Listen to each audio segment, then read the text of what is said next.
Tokkummaa yammata muslimaa tokkummaan deebisaa waa hundumaa yoo tokkoomni argina mi'a islaamummaa namuu bakka jirru osoo wal jaalanne wal jibbaa fi tuffii lakkifne ni arganna jaalala rabbii ol aane ni badhaafamna jannata hawwine nu tokkoomsi rahmaa waltittaa jibbine nu tokkoomsi rahmaa waltittaa jibbine namni muslimaa akka qaama tokkooti ja'anii nu dhaaman ergamaa rabbiiti nuti arrafaallaa ergaa isaanii taane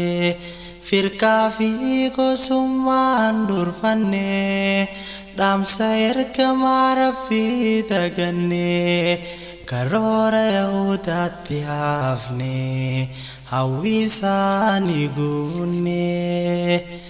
ulamaa tuffanne ilmii daganne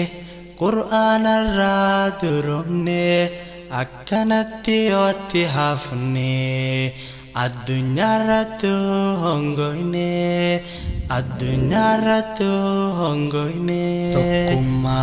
tokkummaa yammata muslimaa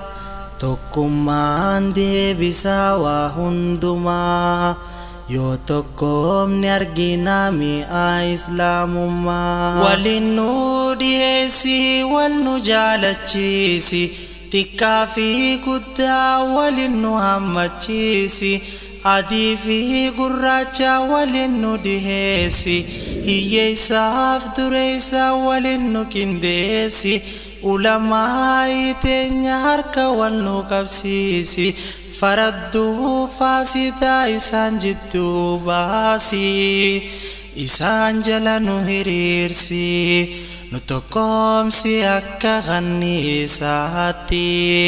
waliin nu jabeessi akka hapheetti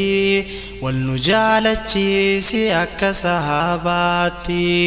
wal jala nu oofi akka mitiitti tana hundaa'u tan fiddu tokkummaa islaamaati harka wal haa qabannu bakka jirrutti.